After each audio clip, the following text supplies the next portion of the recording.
My name is David Delk, and I am the president of the Alliance for Democracy and also a member of the Economic Justice Action Group here at the church. And so I want to welcome you here today for this presentation. We have, as you know, invited Leopold, author of The Looting of America, How Wall Street's Game of Fantasy Finance Destroyed Our Jobs, Pensions, and Prosperity, and What We Can Do About It.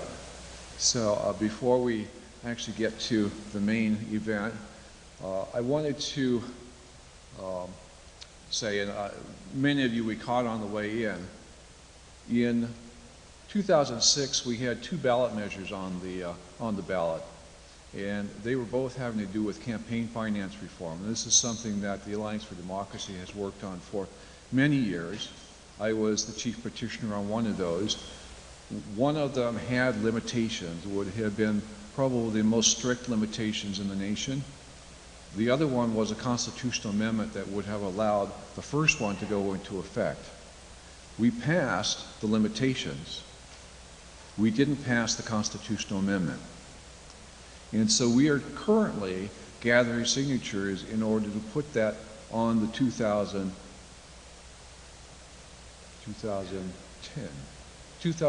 yes, thank you, 2010 ballot. And so I hope that those of you who may not have seen this yet and have not signed it yet and are registered to vote in the state of Oregon, that you will sign it on your way out this evening. I really cannot think of anything that would be more important in the state of Oregon to have than limitations on campaign contributions.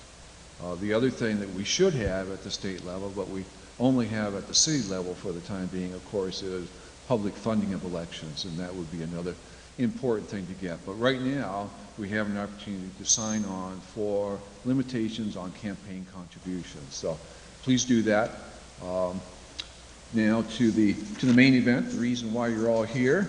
Let me just do a little intro. Les Leopold co-founded and currently directs two nonprofits. They're educational organizations. One is called the Labor Institute, that was founded in 1976. The other is the Public Health Institute, founded in 1986. He attended Oberlin College and Princeton University's Woodrow Wilson School of Public and International Affairs. He designs research and educational programs on occupational safety and health, the environment, and economics. He is now helping to form an alliance between the United Steelworkers Union and the Sierra Club. His blogs frequently appear on Huffington Post website. His most recent, just a couple of days ago, connected the dots between the Washington, D.C. metro trains which collided and ended in 9 deaths. He connected that to the casino economy, whose end has resulted in the current economic crisis, with people losing their homes and livelihoods, and sometimes their lives. Please welcome Les.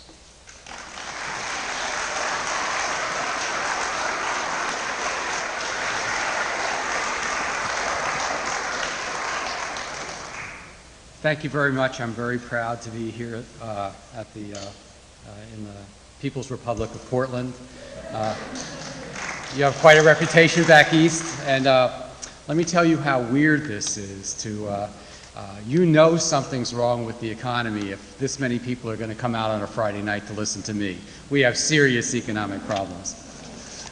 I want to thank David for arranging this event, and I want to especially thank Josie Kerner, who was been my hostess for the last 2 days, and it's been wonderful.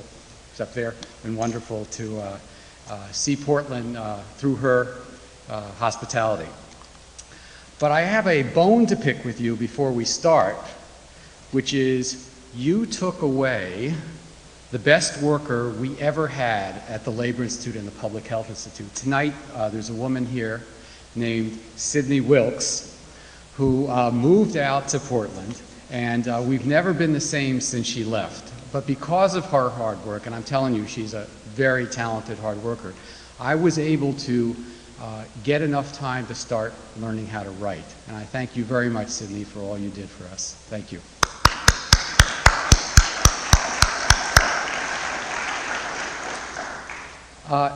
Let me start by telling you something about myself, and it leads us into this story that we're going to get into tonight.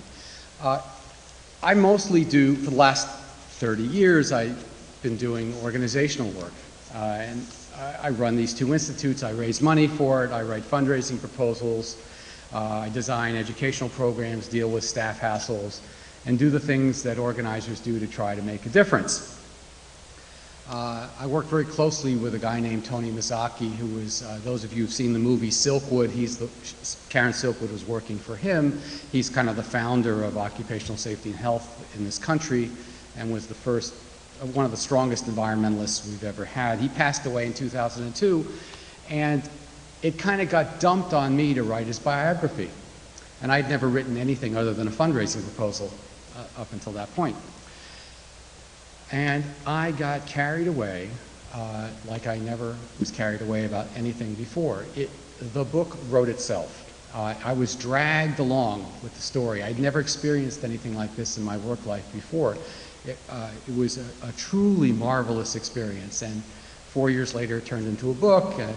Not exactly a bestseller, but it did okay, and won a few awards and all that. But the real fun part was writing it. The experience of writing it. That was something I'll never forget. Needless to say, when I was done with that one, I thought, maybe I found my calling and I should try again. So I was hunting around for a topic that I thought would be politically useful and also something I could handle. And I live in a town called Montclair, New Jersey, which is a very unusual town in New Jersey in that it's extremely integrated in every which way you can imagine. Kind of like a microcosm of Portland. But there are a lot of bankers that live there that work on Wall Street. And in our soccer team for our kids, a lot of the soccer dads worked on Wall Street. And over a period of years, they kind of educated me about how it worked. And I thought, well, maybe I should write a story about Wall Street in some fashion. And I got attracted to these. Don't ask me why. I developed a morbid curiosity is the only way to describe it. Something an analyst might be able to figure out for these opaque and exotic financial instruments. This was 2 years ago, more than 2 years ago, because people kept saying these are too hard to understand. So I said, I'm an educator. If I can understand these things, then I can write a book so that other people can understand these things. And that was kind of what was happening. So I was collecting stories about these things that you couldn't understand, like UFOs or something. And all of a sudden, some weird things started happening. There was a story about a town north of the Arctic Circle in Norway called Narvik, Norway. And my family's been to Norway several times, so we have kind of an affinity to the place. My daughter just went to school there for a semester. And I thought, Narvik, I know where that is. And it turned out that they lost half their treasury on buying a series of these supposedly safe, exotic, and opaque instruments. So I said, this is a story is building here. The next thing that happens is the town next to where my in-laws live in Milwaukee, Wisconsin, a town called Whitefish Bay, also jumps into this particular opaque and exotic soup. And then they and that town and 5 other towns end up losing $200 million of funds that they were trying to accumulate to help pay for pensions and such for employees. So I thought, what is going on here? There's got to be a story. I should write about this. So I'm collecting all this information. I'm looking carefully through it. And about a year ago, I remember sitting with my friend, and I said, I'm really working on this story. I think there's something here. And he said, you should really do it, you should do it. And had I done it then, we'd be over at a Coliseum listening to me speak, because the book would have come out smack when the crisis happened. But I didn't do it. And I didn't do it because I was scared. I didn't think I really understood it. They were too opaque, they were too difficult. I couldn't find enough information. So we went away for vacation last summer, came back, and all hell started breaking loose on Wall Street. That's when we had Bear Stearns disappear, Merrill Lynch, Lehman Brothers, AIG, Bank of America was in trouble, Citigroup, you know, WAMU, isn't that your bank near here? That one went under. I thought, what is going on here? So I jumped into it again. I said, this time I'm going to get it. And by then, there was so much information out in the blogosphere and on the internet that I found enough sources that I could put it together. I could put aside the derivative book that I spent $50 on that I couldn't get past page 3 because there are too many equations. So my purpose, besides finding something fulfilling to do, my purpose was to see if I could help us become citizens again in a country where financial decisions were being made and we were not a part of those decisions. If we didn't understand more about what was going on, we were going to lose our citizenship. And it couldn't have been clearer during a 3-week period last September when $1 trillion roughly was transferred from the federal government to Wall Street in 3 weeks. In 3 weeks. And that, as far as I can tell, that was the largest transfer of wealth in the United States since African Americans built the South. And that happened in 3 weeks. And none of us knew really what was going on. We were all playing catch-up ball because we didn't have the background. So could I write a book that would help you get that background? Here's my promise to you. No matter what you hear tonight, I promise you that the book is better than me. I've had a lot of help. I have great editors. I've had great research people. Sydney knows some of them, David Dembo, people that catch everything, double check, triple check the facts. So I'm very confident that the information in the book is solid. I'm also confident that it's written in a way that someone without any economics background, without any financial background, will feel empowered. You can just tune out the rest of the night. The book will take you there. Okay. Where does this story start? I'm going to start this story in the mid-1970s, late 1970s, when this country embarked on a grand experiment. And the experiment was one that was going to try to deal with the perceived malaise in the economy that we were experiencing then. Stagflation, things didn't quite seem right, the world was becoming a more difficult place economically. And the powers to be thought they had a great idea that would truly save our country, make our economy and our people strong again. And the experiment had several components. I'm going to focus on 2 of them tonight. One piece was that we should deregulate the financial sector as much as possible, that we should undo the controls that were shackling innovation on Wall Street that had been established during the New Deal and the Depression. We didn't need those controls anymore because the free market had within it the complexities to police itself. The second thing that we were going to do was change tax policy that had been established, again, all through the New Deal and all through the 1950s and 1960s. You're going to find out by the end of the night that I am an Eisenhower radical.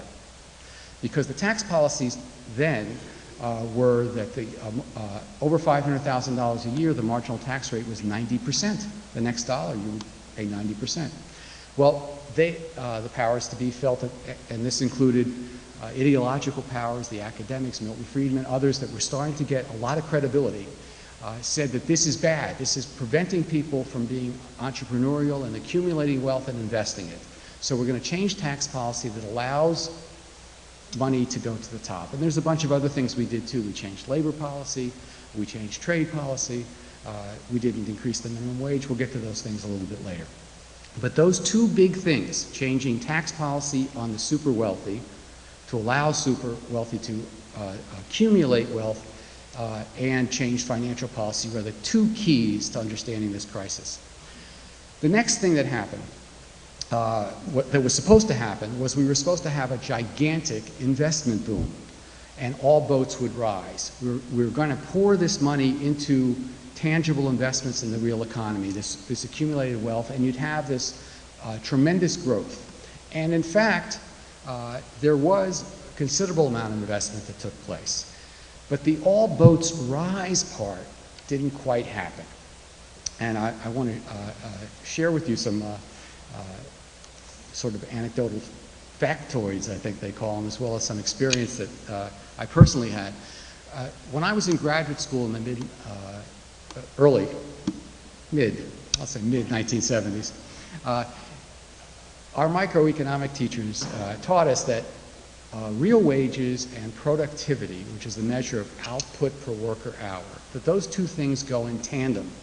Productivity goes up, real wages have to go up. And you can't push real wages up faster than productivity or you'll get inflation. And if it's below productivity, the wages will be bid up to the point where the two lines stay together. And in the book there is a chart. We charted this from World War II. Those two lines, productivity and real wage increases after inflation, go up exactly in parallel. The lines, right, you can put them right on top of each other, all the way from World War II to the mid-1970s. Well, lo and behold, as we began our new grand experiment, the two lines separate. And they separate to such a degree that between the mid-1970s, late 1970s, and today, the average worker's wage is down, in real terms, 18%. But productivity kept going. This is the only graph you have to ever look at in the book. Productivity goes up, wages go flat. Every economist has to put as a friend of mine said, has to show you at least one graph to make a story. That's the graph. So productivity went up 90% from when they separated, but wages went down 18%. So there's a huge gap between the two lines. And that gap basically is an enormous amount of wealth. I can't tell you in sort of tangible terms what we're talking about. This year alone, the gap is $3 trillion between what wages should have been and what wages are. So much from my microeconomics class in college. Now, why does that matter? Well, the other side of the equation, the thing that worked out remarkably well, was that wealth truly did gush to the top. The average, I'm going to give you just a couple of facts to give you a sense of this. In 1970, if you look at the average compensation package for the top 100 CEOs and compare it to the average worker, it was 40 to 1. $1 earned by the average worker, 40 for the top 100 CEOs on average. All right, that's higher than Europe, higher than Japan, but okay, it is what it is. Catch this. After this twin policy of deregulation and tax reform came in, by 2007, the ratio was 1,723 to 1. Now, economic theory would say that those 100 CEOs obviously got a lot smarter, and got more advanced degrees, became more inventive. Maybe. I doubt they got 1,700 times brighter. But I think what did happen is we changed the rules of the game, and that was the result. Okay, we may find that, especially in a house of worship like this, and in this kind of denomination, we may find that morally reprehensible, ethically unsound, a sign of greed, and all those kinds of things. I'm going to put all that aside, and I want to look at it strictly for how it crashed the economy. Morality aside, it was a disaster. And let me tell you that part of the story. And this is the part that has so blown my mind, I can't even believe it's true. Here's what happened. So much money accumulated at the top. Well, first of all, let me give you an image, a picture of how finance and the economy works. Imagine one of those nice pictures of a verdant earth, a globe, you know, with the oceans and the green continents, and while we still have them, some polar ice caps, things like that. That's the real world. And on it, imagine real production of services and goods, private, public, schools, universities, factories, all around the world. The atmosphere, the air, is finance. In a modern economy, in our global economy, everything runs on finance, on credit. It's the air that the economy needs to breathe. Even school districts who get their tax revenues periodically take loans out to smooth things over so they don't have the ups and downs of when their revenues and their state funding comes in. Any business, almost every business, even a small business, people use their credit cards, corporate credit cards, to finance their operations. And any business of any size uses finance. It's everywhere. Everything runs on finance, not just in this country, but virtually every country in every spot of the globe. We may not like that, but I think it's reality. Well, when this money gushed up to the top and folks had this huge amount of income and wealth, of course they bought things, you know, lots of nice houses out here on the coast. But what people like to do is invest their money when you're that rich and then live off the interest, right? You don't want to spend your capital. You want to live off you want to spend your interest. That feels better. So they look for investment opportunities, and literally the real world on the surface of the globe, they ran out of investment opportunities. There weren't enough reasonable investments to put all that money to use. And we got a situation that economists call surplus capital. There was surplus capital racing around the globe looking for investment opportunities. And this was, and all the safe ones were, you know, had very, very low interest rates as this started to accumulate. My information, my data sources for this, Wall Street Journal. So I'm not getting this from the left press. It's not from the Unitarian Universalist Monthly Bulletin. It's from the Wall Street Journal. So, Wall Street people are very talented and very bright, and when they see, not like, you know, Einstein bright, but clever bright. And when they see pots of money sitting around, they get very inventive. And they figured out that there was a way to get at that money and give people a higher rate of return than they could get in a normal corporate bond or a normal treasury note or a treasury bond or bill or whatever all the different kinds are. And they could make it just as safe, but give them a higher interest rate. And this is the beauty of it, embed in the process gigantic fees. I mentioned that the $200 million fleecing of the Whitefish Bay area school districts, the fee that the originating bank got for that $200 million off on the front end, off the top, was $11.5 million, and the broker got another $1.5 million. So there was something like $13 million out of $200 million that was the fee.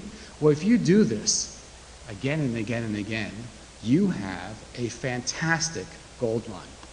And Wall Street developed these new products, which I call fantasy finance products, which I'll explain in just a second. But remember, it's explained better in the book. This became the most profitable Wall Street enterprise in the history of finance. It was boom time on Wall Street, and it had very interesting consequences. Here's how the game kind of began. They needed something to be the cannon fodder, raw material, to base these new instruments on. They couldn't make them out completely out of whole cloth. For that, you need Bernie Madoff. He's the ultimate in fantasy finance because he doesn't even try to give somebody anything tangible in return. So they needed something that was a little bit less ethereal, but something that was highly, that you could make a lot of them. You needed to make a lot of them. So what they did was they figured out that if you took risky debt and you pooled it and then chopped it up in a certain way, you could create layer after layer of new financial instruments and sell them with these embedded fees in them and make a bundle. And what they came up, the idea that really caught on was, you know what? What about these loans that don't fit the government standards that we call subprime loans? What if we started collecting them and pool them and chop them up in a certain way that looks like we're dispersing risk all over the place and making it to the investor? We'll get it AAA rated, and They're going to feel very good about it. We're going to make a bundle. So they started collecting these mortgages. And they wanted so, there was a absolute, it became so profitable that there was like a mad rush to get these subprime mortgages. You know, the story that we hear in the press is that, you know, these borrowers kind of, you know, low-income people got in over their heads and they, you know, stumbled into these, bought houses they shouldn't have bought. It's completely backwards. The push came from the other direction. Wall Street was bidding up the price of those mortgages. They were paying more for the mortgage than the bank said the mortgage was worth because they wanted to create these pools as fast as they could, chop them up, sell them, sell it to all this surplus capital. So whoever could do it the fastest and the best was going to make the most money. And the top major firms on Wall Street got into this. And then firms all over the world were getting into this racket because there was so much surplus money to attract. Okay, on the other side of the ledger, what about all these working people whose wages didn't go up? Well, they were getting their money recycled back to them in the form of debt. The average debt load in the 1960s and 70s was about 60 cents per dollar of income. By 2007, it was $1.20 per dollar of income. The debt load doubled. More people in each family were working and working longer hours to try to make up for, you know, trying to get a kind of rising standard of living, to kind of live the way their parents and grandparents lived, but they were having trouble doing it. And as you know, all the stories about healthcare costs were going up, and it was very, people had multiple jobs, the jobs didn't pay much. You know that side of the story. But the money they didn't get in their productivity bonuses was coming back to them in the form of relatively cheap loans with teaser rates and, you know, no income verification, and, you know, if your dead brother wants a loan, we'll give him one also, because they didn't care. The banks didn't care because they were going to sell them off to Wall Street as fast as possible, who was going to put them in pools and sell them off as fast as possible again. That was the conveyor belt. It started at the top from the income distribution. It created the demand for the investment, and then these were the new investments. But you know what? This got too cumbersome as well. This wasn't good enough either, because it took time to get all those mortgages and put them in pools. That was a time-consuming operation. You had to pay lawyers, God forbid. Bankers don't want to pay lawyers. You had to get legal title, let's say 1,000 mortgages, and put them together, and there was all that paperwork. And you're finding out right now with these foreclosures, they can't find the paperwork. It's too hard to find it, right? So some clever bankers said, you know what? Why are we bothering doing that? There's a better way to do it. We can just set up a pool of insurance policies on somebody else's pool and then sell those as if they were securities. And the light went off. Now, this is a very strange concept. So let me just walk you through how it worked with the Wisconsin schools. And you just won't believe that this actually happened. And the people in Wisconsin can't believe this actually happened. Here's what I mean by insurance. The word that you hear in the press is called credit default swaps. The reason they use the word credit default swaps is because if they use the word insurance, it would be regulated, because insurance is regulated and credit default swaps are not, and still are not regulated. They are totally free. You don't have to have any particular kind of collateral. And you can do a lot of things with credit default swap insurance that you can't do with real insurance. For example, Sydney and I cannot take out insurance on your home. We're not allowed to do that under insurance regulations. We have to have a tangible interest. We have to be an owner of a home before we can insure it. Because the insurance company figured out that, well, if 10,000 of us took out insurance on Marcia's home, you would have a problem with Marcia's home burning down mysteriously one night. They figured that out. So they don't let you do that with insurance. But with credit default swaps, you can insure the same thing again and again and again. And that makes them quite beautiful if you want to create millions and millions of securities that you want to sell. So here's what they did with these poor folks in Wisconsin. And I listened to the school board videos. You know, they have the video cameras that now tape all school board meetings. And somebody from the teachers union got me the tapes. And I watched the salesman and the board try to understand what it is that they bought. And they had no idea. The salesman didn't know what he was selling, and the school board members didn't know what they were buying. Here's what happened with their money. They took out general revenue bonds. That was the down payment for $35 million. And then they borrowed $165 million. And they thought with the $200 million they were buying like a portfolio of corporate bonds. No. Their money went into an account in the Grand Cayman Islands. And that account had $200 million in it. And it was invested in short-term, low interest rate, safe things. And so it was accumulating some interest that went back to the school boards. That account acted as an insurance policy for the most garbage sections of a $10 billion pile of junk debt that the Royal Bank of Canada owned, or we think they owned. We're not even sure they actually owned it. But somebody's pile of junk debt, imagine $10 billion worth, and it's structured so that the most risky stuff is at the bottom. This insured the bottom 200 million, which theoretically would make the rest of it, the other 9,800 million, safe. So this account in the Grand Cayman Islands, which was sold as individual securities, was basically an insurance policy that was covering the bottom piece of this huge pile of debt. And the bank paid small premiums into that Grand Cayman Island account, which then paid it to the school districts. That was their investment that they didn't know they made. Well, along came the other part of the story. You know, there's like if this was a movie, we'd be flashing back to the incredible housing boom. Right, this money is now pouring into these subprime loans, and and houses are being built and shopping centers and everything else. And housing prices, which historically always matched the growth of the GDP, gross domestic product. Those two lines, oops, I gave you a second graph, I apologize, but that's your second imaginary graph. Those two lines go together until the year 2000, when housing prices go almost straight up like a rocket, and gross national product continues. So that's called a bubble, and it's an obvious bubble that no one wanted to recognize, but there was no connection anymore between housing prices and its historical trend.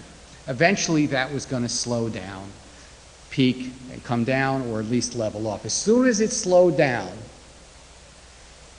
people stopped making, you start having people kind of like not being able to make their payments because they were heavily indebted already. Their wages hadn't been going up. That whole story starts to kick in.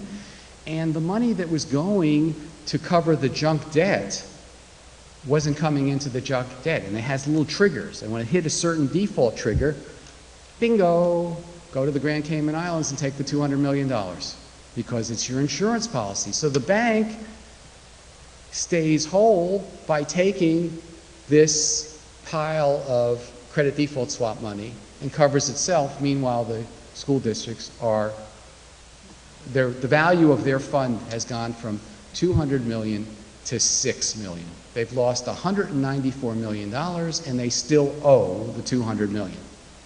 How's that for a nice situation? Of course, they're suing everybody that's involved in this and hopefully they will win. Now, so what? That's a school district. Why does that matter? There are 2 points I want to make, but the first point is that that's how you could sell the same thing twice. There was the underlying mortgages that were in the junk pool. You sold them as securities, and then you went ahead and sold the credit default swap accounts as securities, and you could do this again and again.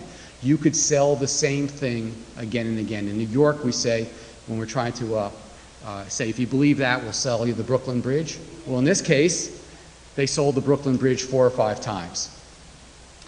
That's the answer to the puzzle. There's only $300 billion of junk debt out there in terms of subprime mortgages. Why didn't a $700 billion TARP program deal with the problem? It's because there's $3 or $4 trillion of junk securities, toxic assets that are keyed to this small amount of underlying debt. So you were able to mushroom a problem from a little problem to a huge problem through fantasy finance. Okay. When this happened again and again and again, you had a situation where these toxic assets were spewed all over the globe. And they found their way into virtually every bank in the world. And AIG did a very clever thing for a while. They did the same thing that the school districts did. Exactly the same thing. And I always wondered why they're bailing out AIG and they're not bailing out the schools. They won't bail out the schools. Matter of fact, I was advising that school district and they were petitioning Geithner to say, hey, we want some TARP money because we're doing the same thing that AIG did. But they have, so far, no response. Very polite letters come back, but basically the answer is no. But AIG did exactly the same thing. They figured out that they could, if they insured enough of these junk securities, if they just look at it from their point of view. If they, let's say, insured $450 billion worth of these junk securities, they would get little insurance premiums from all over the world, and they wouldn't have to put up anything because they were a AAA rated company, and the deal they struck with their partners were, as long as we're AAA, we don't have to put up any collateral. You just give us the fees, and they figured we'll diversify. We'll insure junk debt all over the globe because then we have a huge portfolio of junk debt. We're safe. Well, turns out they weren't safe. And last September, people started to raid their Grand Cayman Island fund just the way the Royal Bank of Canada raided the fund of the school districts. And when they raided the fund, in a very short period of time, AIG had no more cash. And no one would lend them any money. And then of course, then they looked financially unsound because everyone was asking them to pay their debts. And they lost their AAA rating, which meant that they had to put up all this collateral, and they didn't have it. And in a matter of hours, they were about to go bankrupt. And if AIG had gone bankrupt, every large bank in the world would have gone under because they all were dependent on AIG's insurance. That's why you had a bailout in 3 weeks. That's how $1 trillion left the Federal Treasury and ended up in Wall Street. That's unfortunate history now. So the question becomes, is this, as I was being asked over at dinner, is this just a coincidence or is this really cause and effect? And I would argue it's cause and effect. The last time we had an income distribution as bad as the one we have now was 1928 and 1929. I looked, the most recent tax data that you can examine is the year 2006.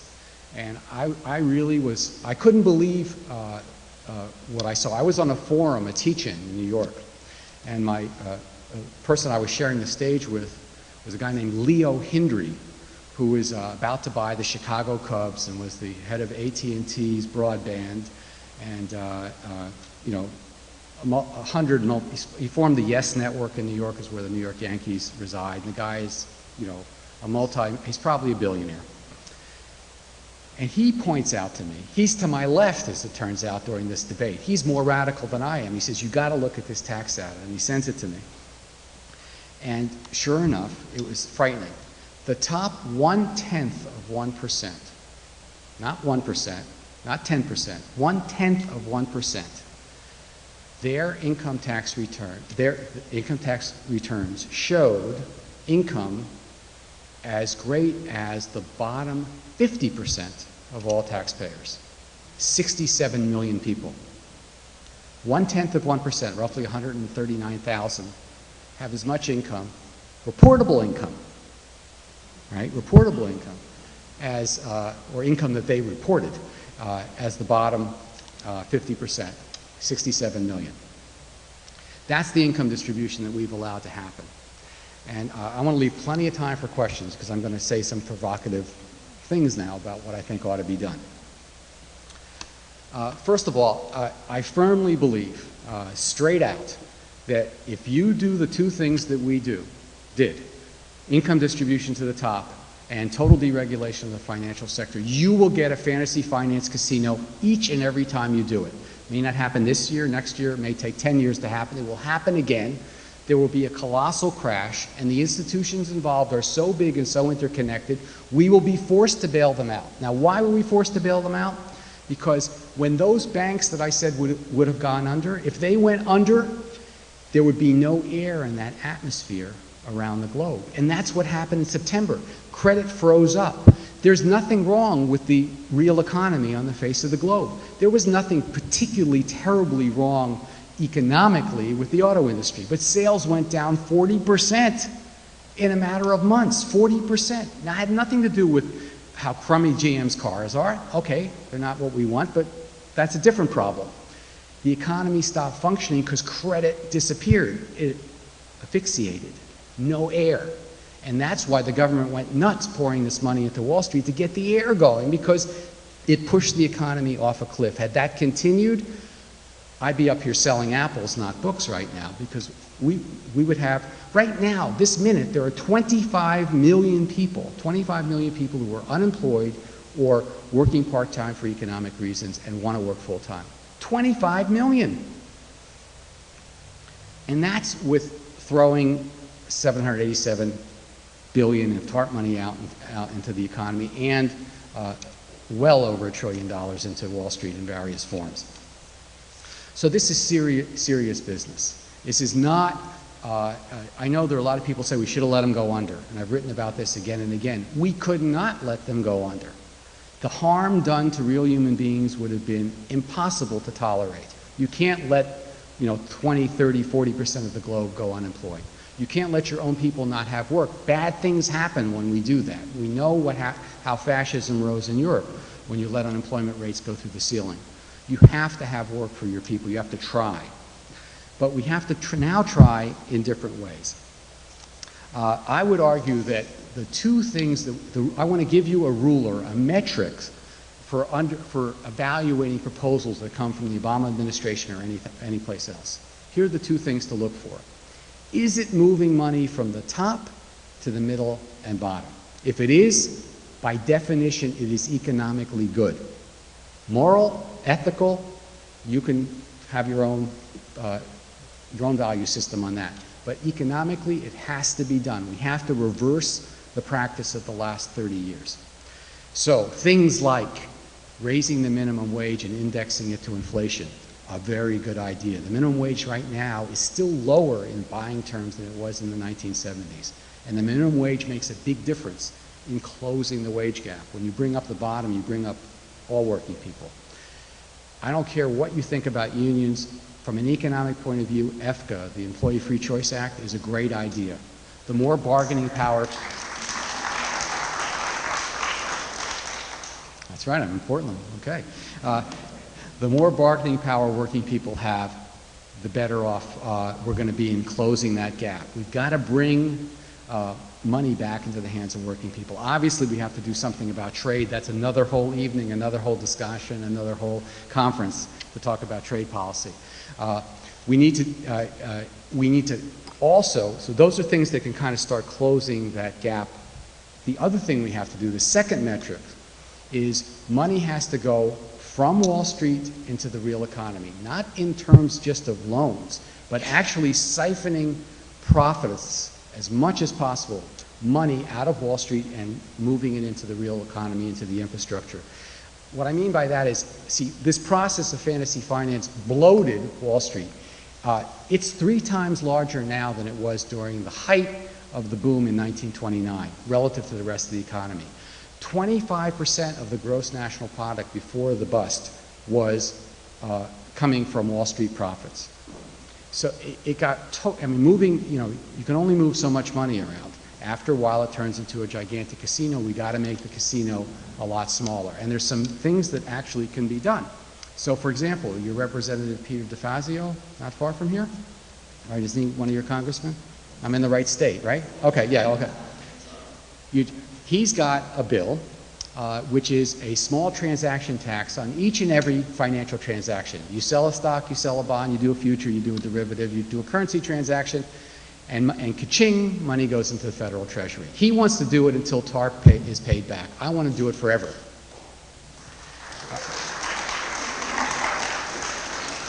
We estimate that if we did that, you'd generate somewhere between 50 and $500 billion. That would be the U.S. share, because we'd have to try to do this globally, a year, forever.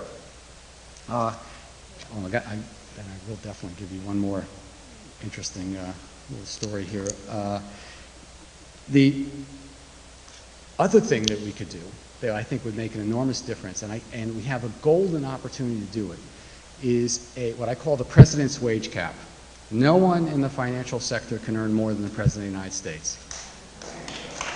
$400,000. Plus benefits. You can have some benefits in there too. But benefits no greater than what we're willing to give auto workers. Because I heard people complaining about that, saying they get too much. Okay, nobody on Wall Street gets more than an auto worker gets in health insurance. Okay, so, but the reason to do that is not just to be vindictive. I mean, you can't believe how little that seems to people on Wall Street. That is like, that's not even your condo payments for your Fifth Avenue apartment. That's like chump change. People would not be going into the industry. We'd have a lot less financial innovation. And if you hear the word financial innovation coming out from your congressmen or representatives or people saying that we have to protect financial innovation, put your hand on your wallet, hide your pocketbooks. It means you're about to be robbed, because financial innovation is basically how do you create the next good casino game. That's what it is. We don't need any more. We need to discourage the business school graduates from going into Wall Street and have them go into the real economy, have them go into helping us with energy, healthcare, education. That's where we need some brain power. We don't need the best and the brightest, supposedly, 20%, 30% of the business school graduates all rushing to Wall Street to see if they can make, $10, $20 million before they're 30. And they're making it by being very fancy croupiers. And that's just, it's ridiculous. Now, look, what's so amazing is I could have said all this a year ago. This I almost understood before I started writing the book. You would have laughed me out of the room. I would never have been invited here. There would be no way I could talk about this on the radio. Why can I talk about it? It's because we let them run the show, and they crashed it right in front of our very eyes. You listen to CNBC, sort of the conservative, business-oriented Fox News and stuff like that. They can't get two sentences out without contradicting themselves. They try to blame it on the government, but they know that the whole game was getting the government out of the regulation business, getting them to cut taxes, and the thing crashed. That's why I'm here. That's why I can write this book. That's why I can say these things. So this is the time to start saying these outrageous things. It's an excellent time. A couple of quick stories, and then we'll throw it open. One of the things that I recommended, I'll tell you, it's very interesting to write a book like this, because every time I tried to make an outrageous demand at the end, I have two chapters at the end. One is called Proposals Wall Street Won't Like, and the last chapter is Proposals Wall Street Really Won't Like. And my most outrageous proposals were passing me by in real time, right? I go and put this president's wage cap, and then Obama calls for it, not Obama, he didn't want it, but Chris Dodd put it on the TARP bill, and it became, they now have to deal with it. And now they have a czar of TARP payments or something, of salaries, got to review people's salaries. That's why they want to pay back the TARP money as fast as possible. That's another whole story, to get out from under these wage controls. Another one, I said, hey, why don't we have a consumer financial protection agency that will look at these products before they hit the market? And sure enough, now they've advocated a consumer financial protection agency. I can't take credit for it, and the president's, I can't take credit for anything because it obviously was in the air. It's an obvious thing that you would call for.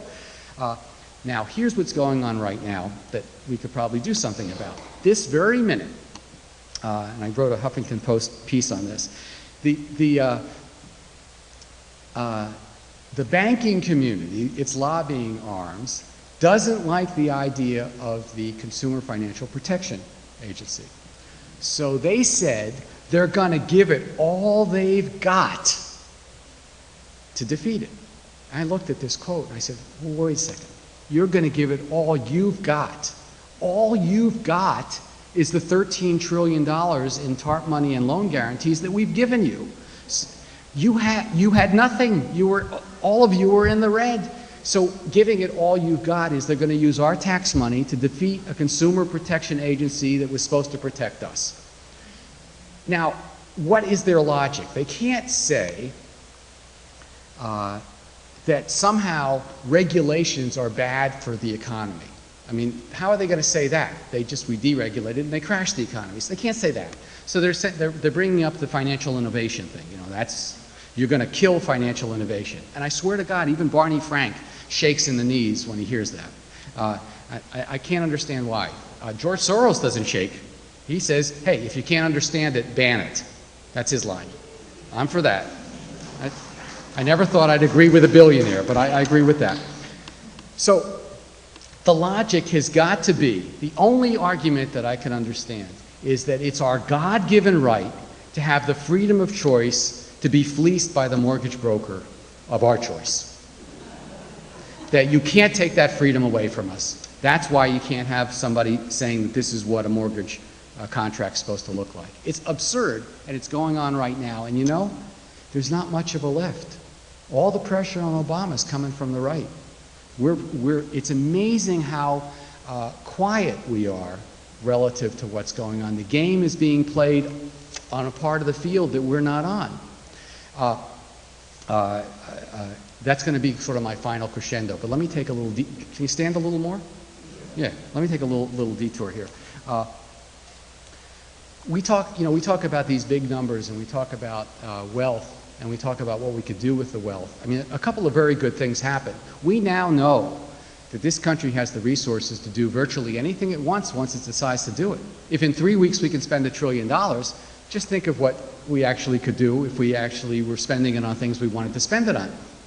Well, here's a thought concept. I want to give you a sense of the distribution of wealth and what we could do.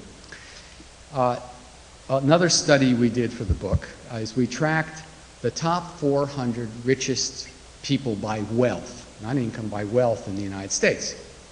And their average net worth over the last decade, I think, went from 600 million each to 3.4 billion each. Well, 400 times 3.4 billion, or whatever the number was, came out to be $1.56 trillion.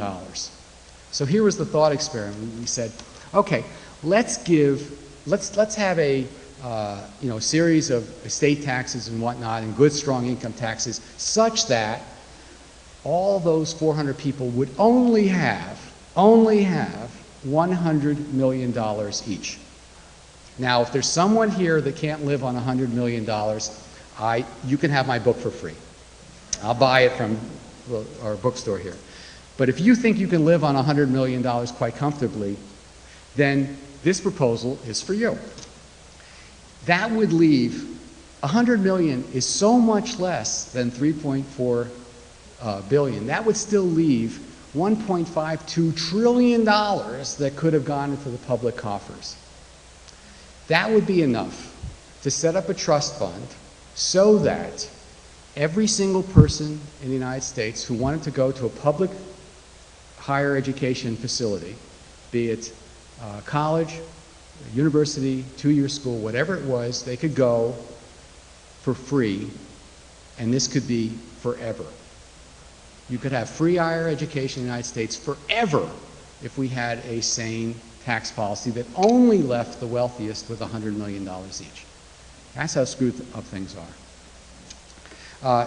One other last little sideshow, a tragedy that I want to explain about how fantasy finance works, and it kind of brings it all together for me, is what happened in Washington, D.C. that David was referring to.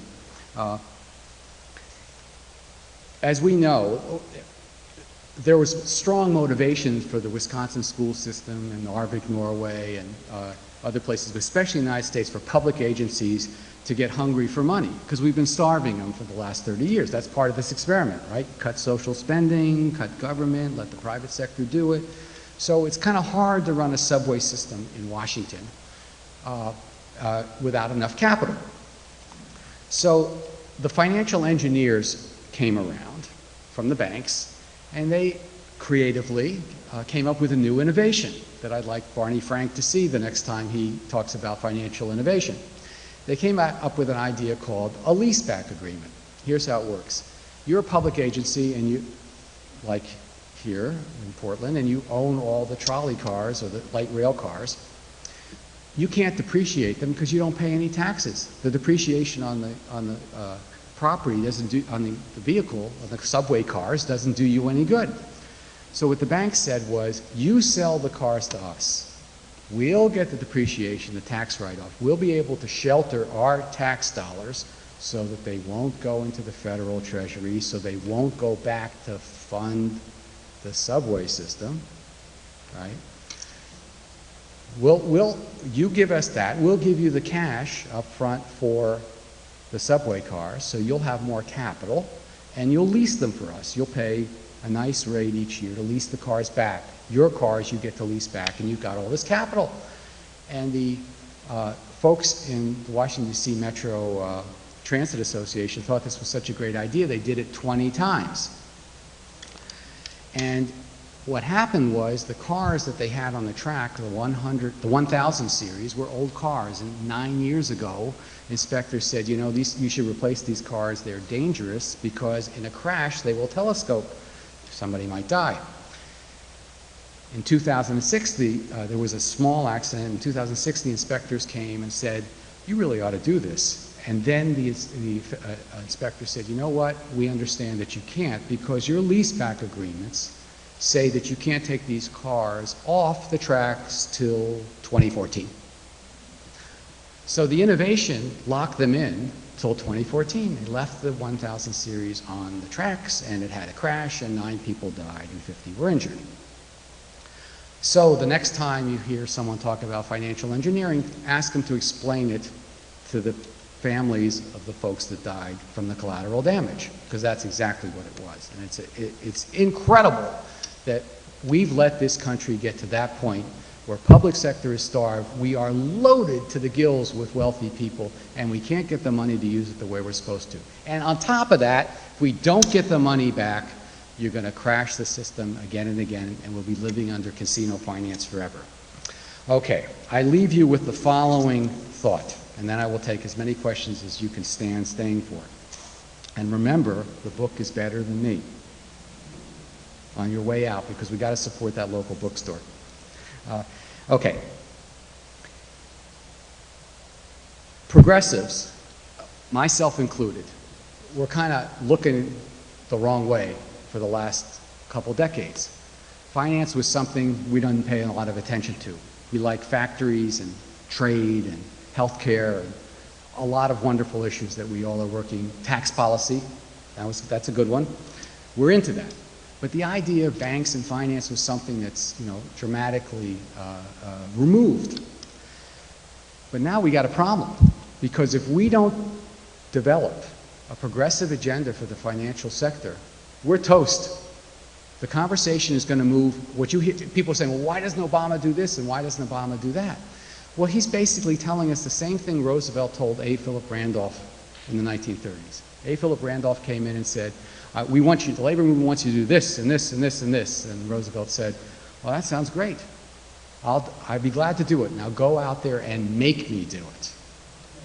And if we don't go out there and make a progressive agenda for finance, which I believe ultimately is going to have to include taking the largest banks and turning them into public utilities, because I just don't think the system can run when we keep turning this back over to private enterprise. I don't think these large institutions that are too big to fail could possibly run without more direct supervision. But whatever the agenda is, I think it's the duty of organizations like yours to have a discussion, come up with an agenda, Test it amongst yourselves, and then go out and test it with your average person who maybe doesn't, belong to the People's Republic yet, who's maybe just worried about their job, very conservative on social issues. Get them into the conversation, because I've been out there in some very unusual groups, and I'm telling you, people are worried about their livelihoods. They're worried about what's happening to the country, and they don't have any answers. And if the progressive community doesn't give them answers, if we don't take those tangible organizing steps, which are developing an agenda, having discussion, and taking it out, and learning from the dialogue we'll have with other people, if we don't do that, the other side will. And the other side's going to do it with a vengeance. You're going to hear anti-Semitism come up, because it's so easy to say Wall Street, Madoff, Jews. By the way, all the bankers that I talk to in our town, not one of them's Jewish. Not one. That's going to happen. You're going to see pressure on immigrants rise because there'll be competition for jobs. You could see a very jingoistic cadence develop, and right now it looks like the Republicans are jokes. But that could change. That could change in a hurry if 2 or 3 years from now there's still 25 million people that don't have jobs. Anyway, so my challenge to you is this is the perfect community to try to craft such an agenda. And I know it's foreign and it's difficult for you, but I promise you, just a little bit of reading, a little bit of discussion, and you'll feel very empowered to take the steps. And if you guys don't do it, who are you thinking is going to do it? Are you waiting for Larry Summers to put together a progressive agenda? Me, I'm waiting for him to become the ambassador to Somalia. Thank you very much.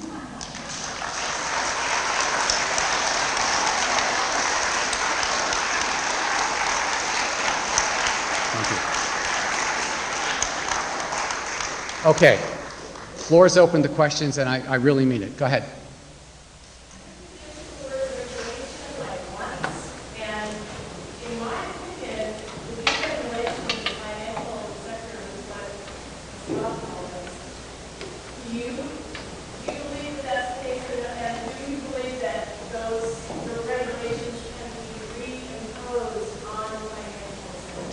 Well, it's kind of like the war on drugs is the way I view it. You got your demand and you got your supply. And if you don't do something about the demand, you can regulate the supply all day long, and somehow it's going to find its way to the demand. So if we don't do something about the distribution of wealth, we're not going to dry up the demand for the fantasy finance products. By the way, I think Wall Street would view some of these proposals as rather severe regulations. I think a cap on salaries, that's a regulation. The Consumer Financial Protection Agency is also a regulation. And I would ban products that were, my version of that regulation would be you can't put a financial product on the market until it's been reviewed, just like a dangerous drug, potentially dangerous drug, because it's too harmful for the economy as a whole. But yeah, you heard me right. I would rather see public ownership of the financial sector than a whole bunch of regulations where the banks, the first thing they're going to do is what they call regulatory arbitrage. They will put their people to work to figure out how to get around them. I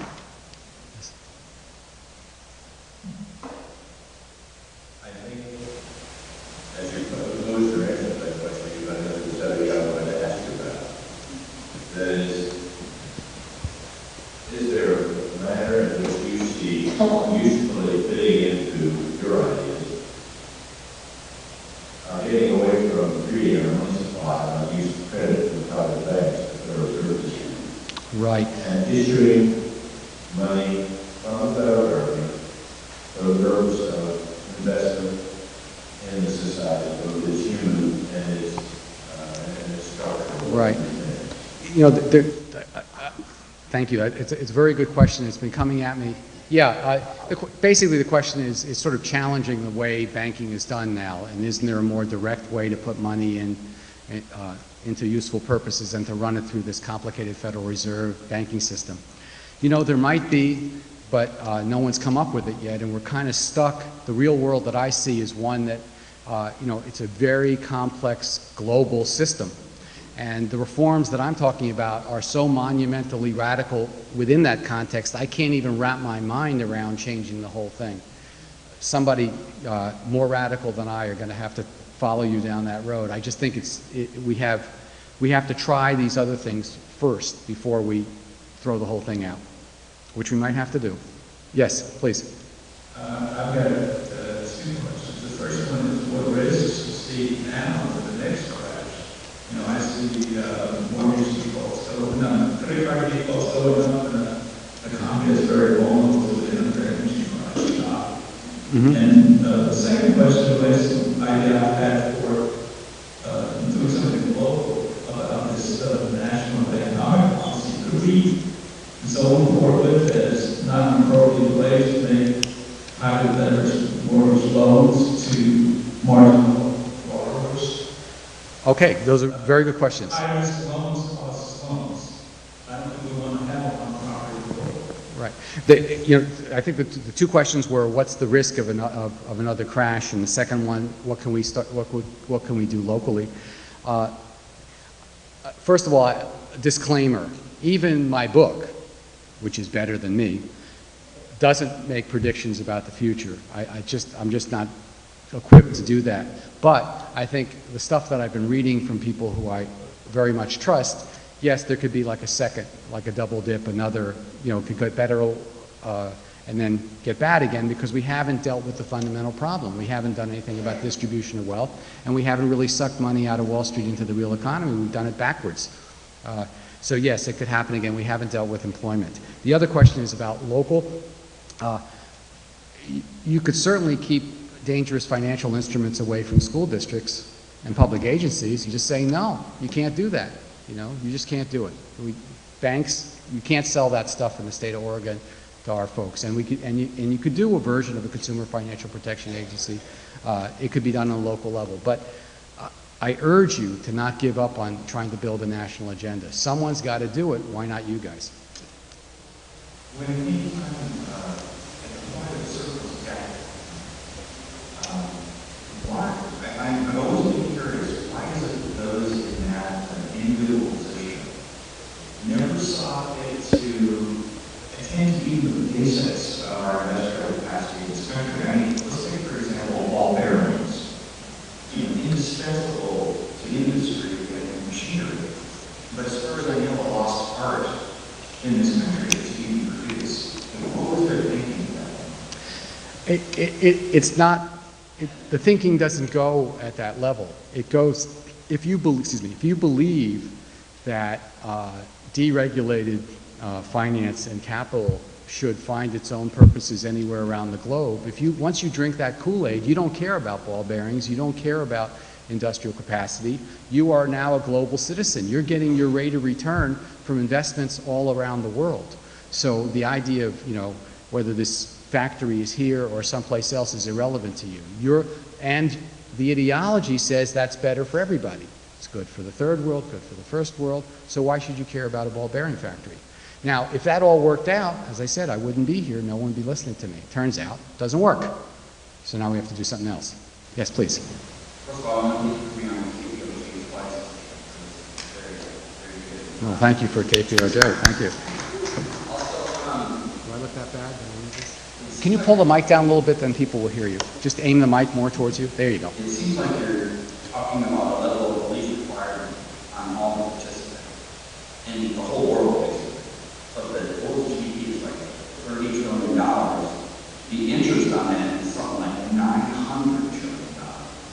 So would the solution perhaps be minimizing usury or interest to a maximum of like 3%?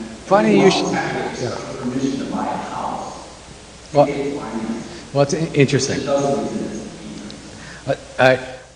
This kind of crisis leads to a lot of creativity about thinking about interest rates and usury and such. There's a whole section in the book where I kind of trace the history. The problem of interest, the problem of money making money has been a problem since Mesopotamia. No, really, the Hammurabi codes are mostly about financial transactions, about interest rates. about trying to deal with the problems of people loaning money back and forth to each other.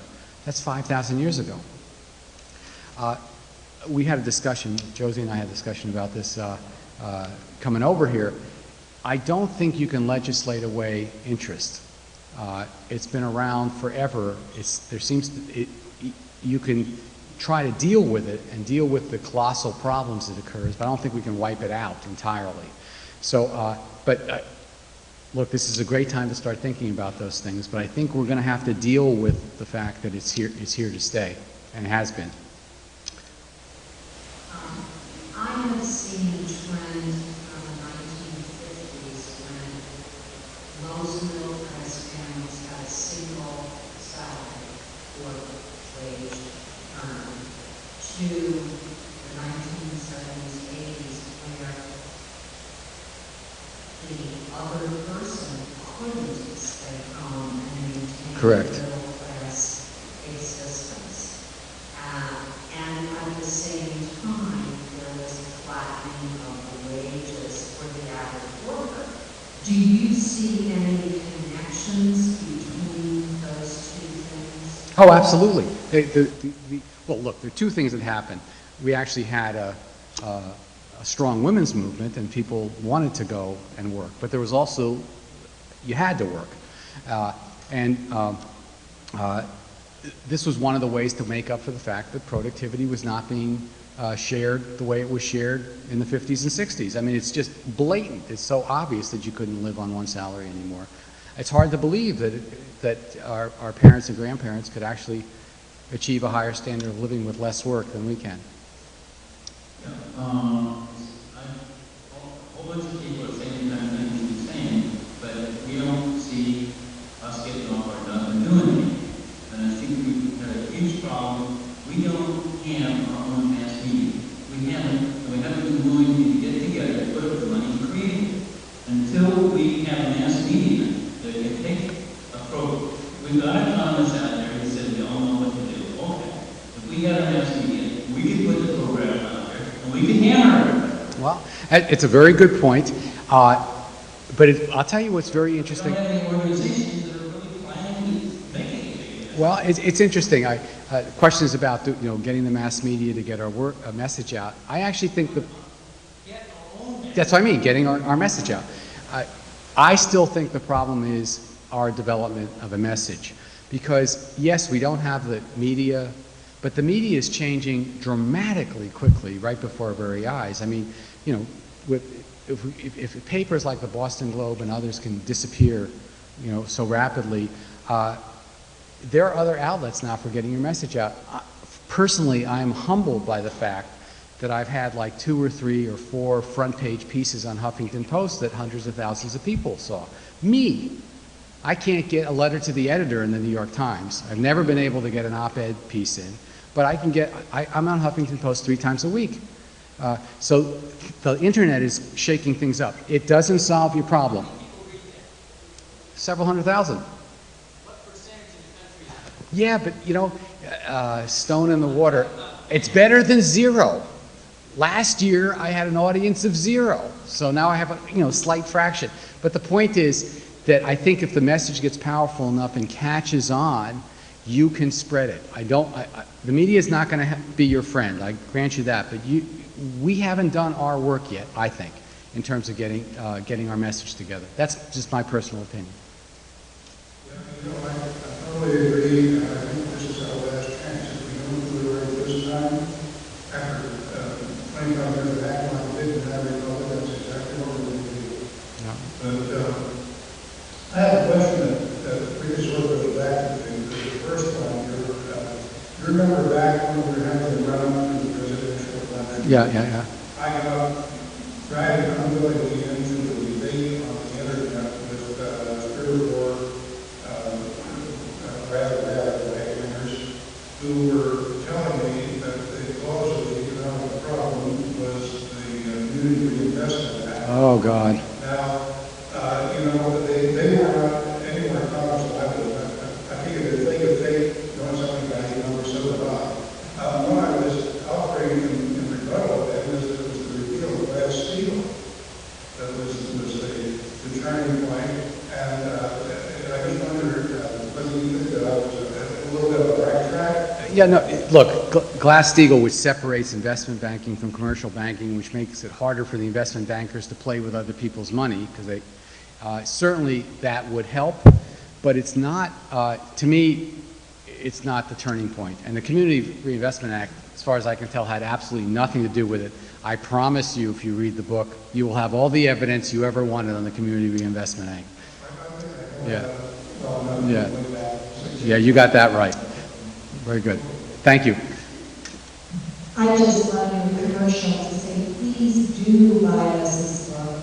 Please get yourself ready for the end of November, beginning of December, where we're asking people internationally and nationally to get in the streets, to be informed, and to help Obama do the right thing. There's going to be actions all around the country.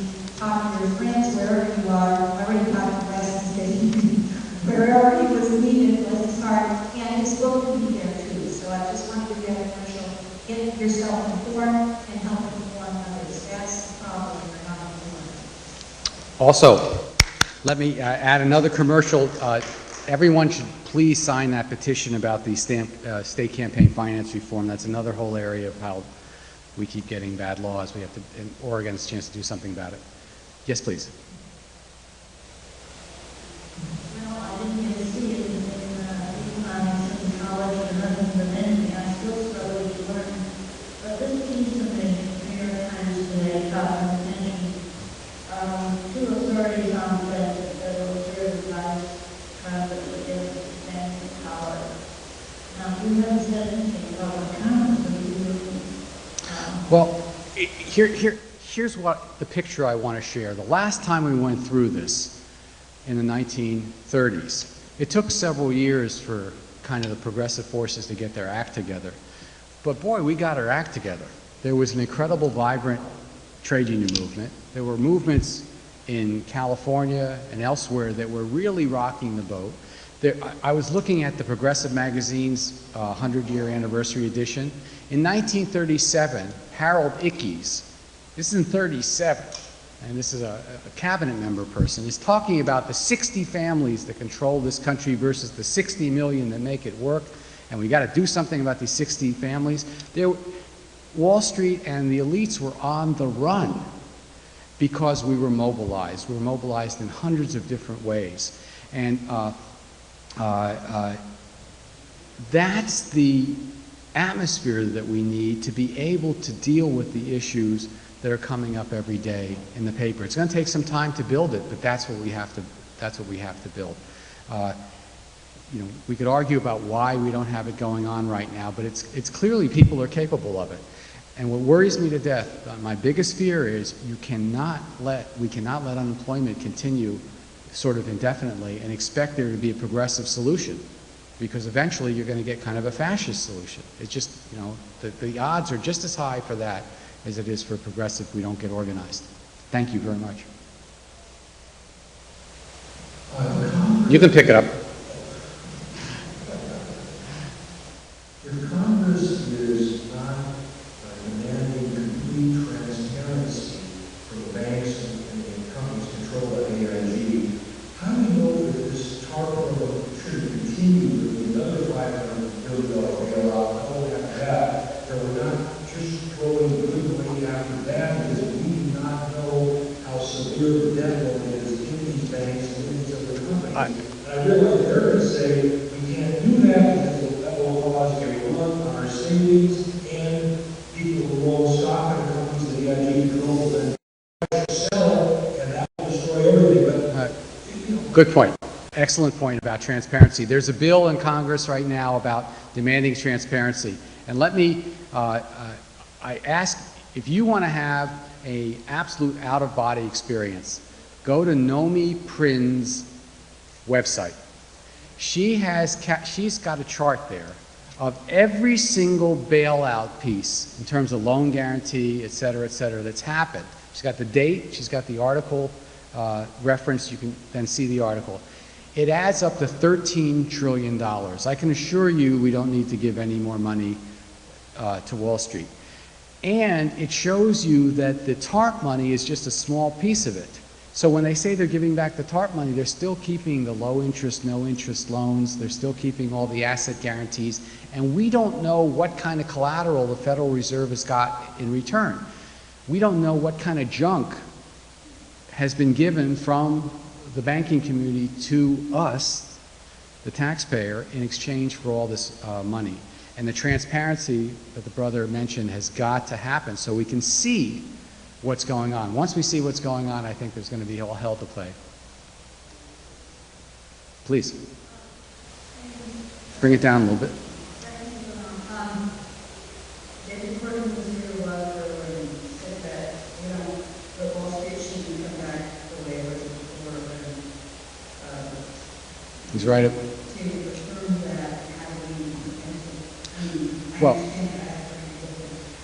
I feel like I should do more. well, And he may bring me over what he's done. yeah. Well, look, I think all of us feel frustrated about wanting to do more. I think the first thing we have to do is get our confidence up, and the only thing I can actually do for you is to give you something accessible that you can read and get your confidence up. So that's step one. Step two is, yes, Wall Street cannot come back the way it was, but it already has come back the way it was. So this is going to be a monumental battle. If they're willing to fight us with all they've got over something as puny as the consumer protection thing over junk mortgages, we got a big fight on our hands. So this is going to be a long, difficult struggle, and I'm confident we can do it if we actually go for it. Yes, please. Thank you. Unfortunately, that tiger's got very big, sharp teeth. We're going to have to really fight him. Going to have to really fight him. Thank you. Okay, thank you. I was just curious if you're going to make an appearance on the Daily Show, perhaps. Pardon? Are you going to make an appearance on the Daily Show? Oh, you don't want to hear that story. I live in the same town as Stephen Colbert. I've met him several times, but I'm not going to get on his show. It's just not... Well, I think our agents are trying that as well. But if you have any, please send them your postcards, your box tops from your cereal, whatever it takes to do it. That would be great. Thank you. I'll try that. My question is, what exactly would be if steps were taken to control the WTO and have fair trade as opposed to free trade? Wouldn't that affect these big ports? Sure, it would have an enormous difference, and we have to work on it. And you have some of the best people in the whole country working on it right here in Portland. But it doesn't deal enough with what's going on in Wall Street. It doesn't deal. It would help start to lower the gap. It's one of the areas we have to work on. But we also have to have a more direct assault. We have to have an alternative vision for how we think finance ought to operate. And I think we can make an incredibly strong case. You couldn't have done this in the last 70 years, but you can do it now. You can say, we are not going to allow Wall Street to become a casino. The top 20 banks are going to be public utilities, and that's the way America's financial system is going to run. And we want banking to be, as Paul Krugman says, we want it to become a boring industry the way it used to be. Boring in banking is good. Thank you. Hello.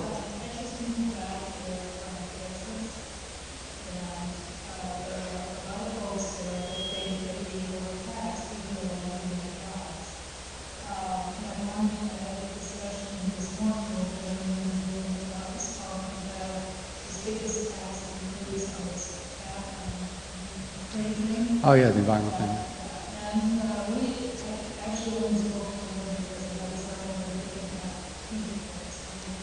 Yeah.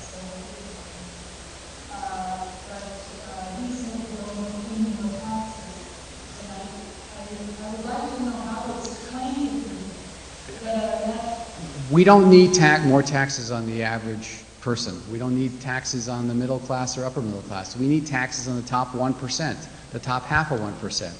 That's where the taxes need to be, and they need to be both on income and on wealth because it's gotten totally out of control. Talk about media. I was on something called the Power Hour. You ever heard this show? They were selling, used Iraqi gas masks in the commercials, and the people that were calling in were kind of like, almost like zombies in terms of all they wanted to do was talk about fractional banking and Ron Paul and getting rid of the Federal Reserve. And I kept saying, I said, don't you want the wealth that you've created to come back to you? Or do you really want to give these elites a free ride? And you could hear it clicking. People started calling in and saying, hey, we got to do something about that. So I think there's resonance there. But we have to focus. We don't need the taxes on the average person. You're not going to raise... yeah.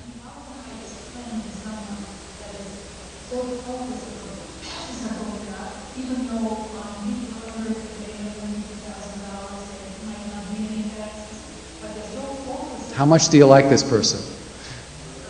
Oh, okay. Well, I was going to say, buy him a book. Let it do the work. First of all,